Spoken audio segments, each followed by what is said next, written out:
pacote da milícia. Cala a boca! Cala a boca, vagabundo! Cala a boca, vagabundo! Cala a boca! Fala, seus mal diagramados! Dentro de um mês acontece o primeiro turno das eleições de 2022 e o que isso significa? Teremos ainda 30 dias pela frente para que a direita histérica produza muito conteúdo de alto nível de humor involuntário durante a campanha. Nesta semana, por exemplo, continuamos a ter o prazer de observar como parlamentares e hiposcelebridades desse campo ideológico reagem quando são confrontados com as mesmas táticas que eles perpetuaram no embate político desde 2018. E para dizer o mínimo, todos estão desnorteados com a expansão do janonismo cultural nas ruas das cidades de todo o Brasil. Jair Bolsonaro mesmo tremeu na base quando um manifestante no Paraná fingiu que jogaria uma bolinha de papel do José Serra enquanto ele andava de moto sem capacete. Em seguida, muita gente pertencente à esquerda gratiluz queria denunciar o excrementíssimo por violar uma lei de trânsito. Vamos ser pragmáticos, gente. Capacete previne acidentes, certo? Pra que denunciar? Como diz o poeta Paulo Guedes, deixa cada um se fuder do jeito que quiser. Carlos Jordi, por outro lado, não teve sossego quando panfletava em Niterói e chegou a desistir de reagir quando viu que encontrou um doido mais doido que ele pela frente. Carla Zambelli deu azar em campanha na cidade de Rio Preto e cruzou com a militância do PT na rua, que não perdeu a oportunidade de insultar o presidente. O que, para uma deputada com uma fidelidade tão canina ao Jair, deve ter doído mais que se fosse ofensa pessoal. E nesta semana tivemos ainda Paulo Cogos recorrendo ao Estado malvadão após ser abordado por um comunista debochado na praia. Janaína Pascoal declara apoio ao deputado Coringa Reaça. Garibaldi Alves fica atônito ao receber uma sarrada em público. ACM Neto mostra dificuldade ao tentar operar uma enxada. E Gilmar Mendes, enfim, faz a pergunta que não quer calar: que tipo de erva andam fumando na Justiça do Paraná? Tudo isso e muito mais você vê agora no Piores Vídeos da Semana. Salve, salve galãs e galôs! Bolsonaro é especializado em ofender e ameaçar. Mas na condição de presidente, é impossível utilizar esses recursos o tempo todo. Até porque, nem que seja de vez em quando, é preciso esclarecer o que você fez ou pretende fazer no governo. Isso é um problema complexo para quem tem o hábito de não fazer absolutamente nada além de cornociata, nado livre em mar aberto e degustação de espetinho de gato. Nesta semana, ele deu uma demonstração do seu despreparo e vagabundagem quando foi questionado sobre planos para facilitar a liberação de crédito. Durante alguns segundos, Jair até tenta buscar algum esclarecimento, mas o disco rígido de PC 286 que equipa o cérebro do presidente não deu conta e ele reconheceu. Ok. Eu não tenho a menor ideia a respeito do tema, tá ok? Quais são as propostas do seu governo para ampliar e facilitar ainda mais o acesso ao crédito no Brasil? Chamaria o Fausto do Banco do Brasil e a Dani da Caixa Econômica para responder essa pergunta aí. O crédito existe. Tá? O preço é que da contratação que vocês têm que decidir. Tá? Eu não posso avançar nisso sem conversar com eles. Como já disse, qualquer resposta minha pode ter outro recado aqui para o mercado aí fora. Não respondi nada. Vamos Mas pelo menos eu enrolei de forma bastante rápida.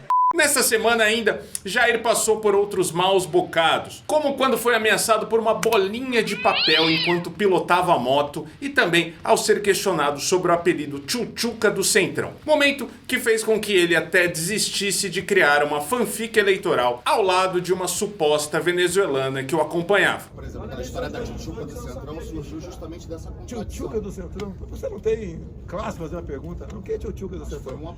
Me apontem ministérios, né, entregues para políticos. Cidadania não foi, presidente? Não foi o João Roma, tenente do Exército. Não foi uma indicação do Tenente do Exército. Botei o João Roma lá. Fez um bom trabalho. Tereza Cristina. A indicação foi do Republicanos, presidente? Não dá para conversar com você. A indicação não foi, presidente?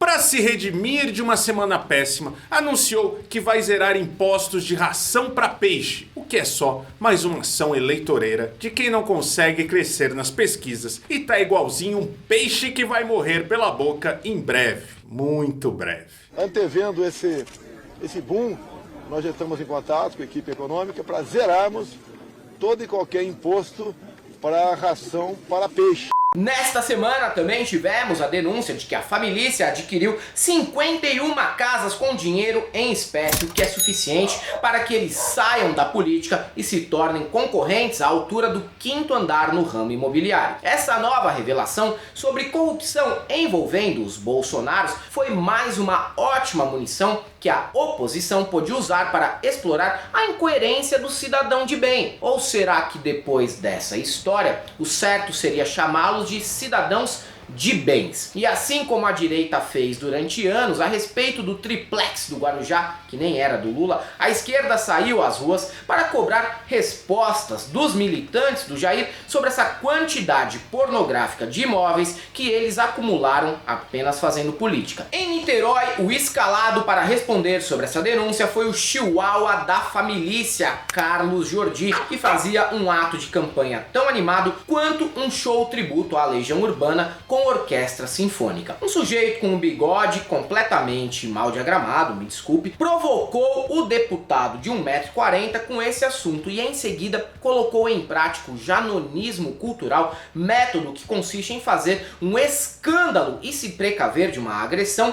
denunciando o vindouro e inevitável ato de violência antes mesmo que ele aconteça. Esse cara aqui, ó, apoia a família Bolsonaro, que comprou 51 imóveis com dinheiro vivo. Você viu hoje no jornal? Deixa eu te falar uma coisa. 51 imóveis, não encosta por favor em nada meu não. Então, eu posso te filmar. Você pode me filmar? Você pode me filmar? Olha aqui como é que o cara tá me agredindo aqui. Família Bolsonaro comprou 51 imóveis com dinheiro vivo. Na mala. Você é um abusado, rapaz. Eu tô te filmando porque você é uma figura pública, eu posso te filmar. 51 imóveis com dinheiro vivo. Esse é o paladino da moral e dos bons costumes. Uma baixaria que dá razão àquela máxima dita por pastor Sargento Isidório sobre o próprio Bolsonaro. Para conversar com um doido, só mesmo outro doido. Porque venho da Bahia, sou conhecido como doido, e para conversar com doido, sou outro doido. Carla Zambelli foi outra que encontrou dificuldade para concluir uma agenda de campanha que cumpria na cidade de Rio Preto, interior de São Paulo. Acompanhada de correligionários que mal enchem uma zafira, a deputada federal desceu uma rua da cidade e se deparou com a militância do PT, bem mais numerosa, claro. Ela até tentou ensaiar grito de guerra, dizendo que o lugar do petista era na prisão, mas teve reação. A oposição recomendou que Jair tomasse naquele lugar que costuma ser interditado sempre que ele se entope de farofa de camarão. Para não sair por baixo, Carla tentou gerar uma confusão para, quem sabe, levar um tapa e ter que fazer uma tomografia. Uma tática de vitimização usada pela direita brasileira há muitos anos. Não rolou. Foi sumariamente ignorada, como naquele dia em que a Zambelli foi expulsa do caminhão em Catanduva, segundo fofoca contada pela Janaína Pascoal. Parece que o interior de São Paulo não dá sorte à candidata.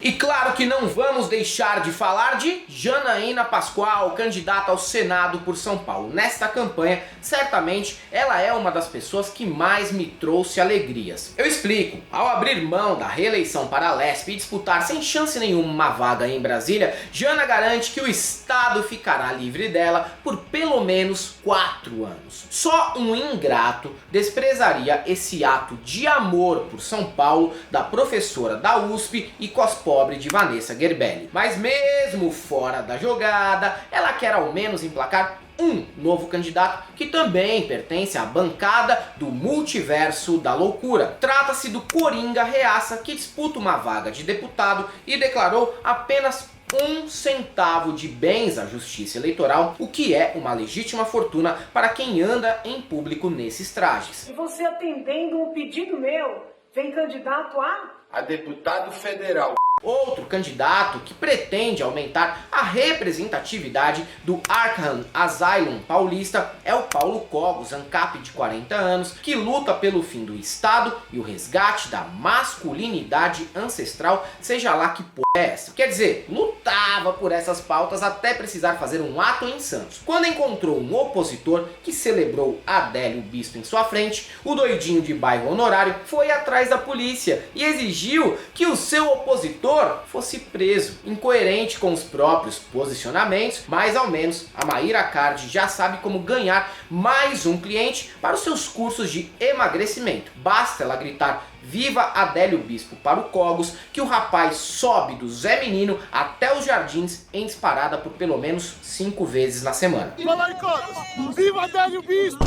Vai se fuder! Viva Adélio Bispo de Goiânia, porra! Vai se fuder, porra! Chama a polícia, chama a polícia. Chama a polícia. Cidadão ali ameaçando e fazendo apologia de violência, um infiltrado. É um gordo, cabelo crespo, comprido, camisa azul. Ele tá tranquilo ali, né? Então, mas ele veio nos assediar, veio fazer apologia de violência, veio falar que tinha que... Tá ali o vagabundo. Tá indo embora. Então, tinha que prender um vagabundo desse. Então, mas vocês não tem como fazer o... Vocês não tem como meter lá?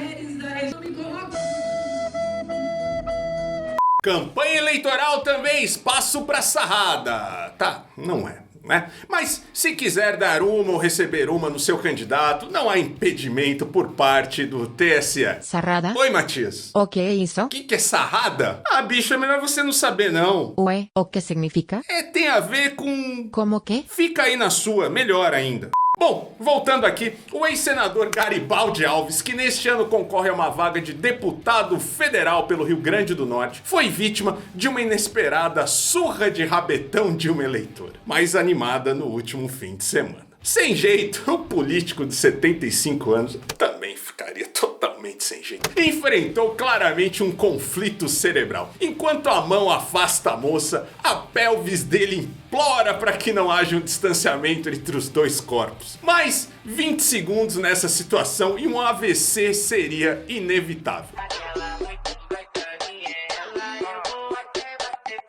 A CM Neto, no entanto, não teve experiência tão gostosa. Grampinho participou de um daqueles atos de campanha nos quais integrantes de famílias tradicionais da política precisam fingir que sabem como é trabalhar. Aqui em São Paulo, isso já havia rendido boas imagens em 2016, quando João Dória, trabalhador, disputou a prefeitura e mostrou em um dos seus atos eleitoreiros que não sabia nem como segurar uma vassoura da maneira correta. E sim, existe uma forma mais adequada para segurar. Pesquisa. A CM também apresentou sérias dificuldades ao lidar com uma enxada, que ele deve ter achado muito arcaica por não conter botões e nem Alexa instalada para ele dar um comando de voz e a ferramenta começar a trabalhar sozinho. Bob, o construtor.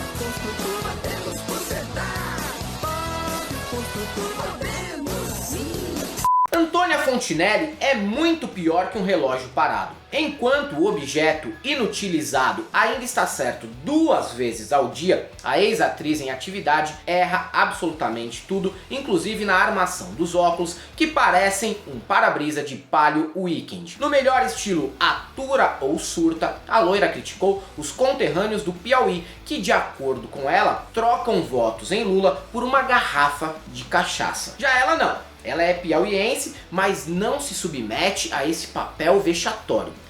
A esse papel com certeza não, até porque Fontinelli não conseguiria encontrar um eleitor que apresente essas características no seu estado para tentar provar a própria paranoia e síndrome de superioridade moral. Agora, puxar o saco do mito em troca de um cargo bom, eu conheço pelo menos 2 piauienses que se adequam perfeitamente ao perfil. Um é Ciro Nogueira, que topa tudo por um pix e já tá pronto para pular a cerca e trair o Jair com o PT. E o outro, veja só, é você que cansou de não ter mais cachês na casa dos 2 dígitos desde que entrou para o segmento Andréia Sorvetão de artistas falidos e agora quer arranjar uma renda fixa por meio de atividade parlamentar. O que, cá entre nós, possibilita comprar não só pinga, mas ainda uns espumantes bacanas para tomar com Xanax. Você faz isso com o Piauí, que o povo ainda não acordou e que se troca por uma garrafa de cachaça,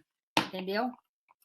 Infelizmente, meus conterrâneos ainda estão nessa. É uma vergonha o que acontece naquele estado. Eu tenho vergonha do piauiense. Alexandre de Moraes anda com tanto protagonismo no STF que às vezes esquecemos como Gilmar Mendes é um frasista de qualidade, capaz de criar pérolas memoráveis do juridiquês de várzea. Desta vez, ele fez o questionamento do que muitos gostariam de realizar em público, mas evitam por medo do cancelamento, o que não é problema para quem tem um emprego vitalício como ministro do Supremo. A indagação foi a seguinte: o que afinal os integrantes da Justiça do Paraná bebem ou fumam para chegar a certas conclusões? E olha que nesse caso específico, Gilmar não se referia a estapafúrdia Lava Jato, e sim aos integrantes das operações Carne Fraca, que criou a fake news institucional de que a carne que consumíamos era misturada ao papelão. Não que eu saiba exatamente o que tem no meio da salsicha, e é bem provável que seja ainda bem pior que um inocente pedaço de caixa de sapato. Mas nessa operação aí não conseguiram provar nada do que foi denunciado. E mais uma vez, o Paraná mostrou que tem os magistrados mais alucinados e canalhas do país. Na própria esfera criminal, nós tivemos aquele episódio da carne fraca, que é um caso que enche a gente de vergonha, envolvendo Polícia Federal, envolvendo procuradores da República e envolvendo a Justiça Federal do interior do Paraná. Eu não sei nem o que água e que erva esse pessoal lá no Paraná, Minas Faquinha, de vez em quando anda bebendo e fumando, porque esse pessoal fez um estrago danado. O ayrtoncenismo cultural é um movimento que consiste na exaltação do piloto morto em 1994 de uma forma exagerada e pateticamente saudosista, como se a nação não pudesse seguir adiante e unida desde a ocorrência daquela tragédia em San Marino. Em torno dessa seita se reúnem pessoas cuja vida do próprio pau terminou há 28 anos e uns nacionalistas difusos que misturam paixão por automobilismo, necromância e integralismo freestyle. Combo perfeito para ser explorado pelo candidato ao Senado por São Paulo, Aldo Rebelo, do PDT, que produziu um material de campanha em que ele mesmo se veste como Santos Dumont enquanto visita o túmulo de Ayrton Senna no cemitério do Morumbi e diz que esse era o cara que nos unia. Nada contra o piloto, eu juro, mas sinceramente prefiro o Zeca Pagodinho como representante desse ideal. União, paz, admiração e respeito. Tudo o que tem faltado nesses tempos de guerras políticas. Por isso decidi iniciar essa campanha falando de alguém que nos une, o Ayrton Senna do Brasil. E se existe o ayrtoncenismo, automaticamente vai surgir também um movimento reverso, tipo um Nelson Piquezismo cultural. Ao menos é o que nos oferece o candidato a deputado estadual gaúcho, Cláudio Cavalo, que pede para que o eleitor não o deixe morrer na curva como o Ayrton Senna. Uma fala completamente infeliz, sim. Mas o Nelson Piquet até pensou em mudar o título para o Rio Grande do Sul só para votar nesse candidato aí. Não quero ser o Ayrton Senna da política, não me deixe morrer na curva, vote Cláudio Cavalo, é nozes. Como o assunto é automobilismo, é imprescindível dizer que Ciro Games, o Ciro Gomes, passou a semana dando cavalo de pau, mas com a boca. O candidato à presidência até que foi relativamente bem no debate da Band no domingo, mas passou a semana com a intenção de destruir todo o legado positivo daquele momento em ritmo acelerado. Primeiro, fez um post questionando o estado de saúde do Lula e dando a entender que o petista não tinha mais condições para continuar na política. Como disse Cristóvão Buarque, há muitos indícios de que a saúde física do Lula parece estar melhor que a mental do Ciro. Durante entrevistas que realizou pela semana, proferiu duas bravatas que nem todo o esforço da turma boa do Twitter foi suficiente para provar que estavam fora de contexto ou que foram mal interpretados. Em debate no jornal O Globo, soltou a racista colocação: conversa de brancos. Ora, se vai manter a direção do Banco Central, pouco importa. Sabe, o teto de gasto acabou, tá ali a política monetária, a política cambial, a questão fiscal, porque o Banco Central brasileiro agora é conversa de branco, né?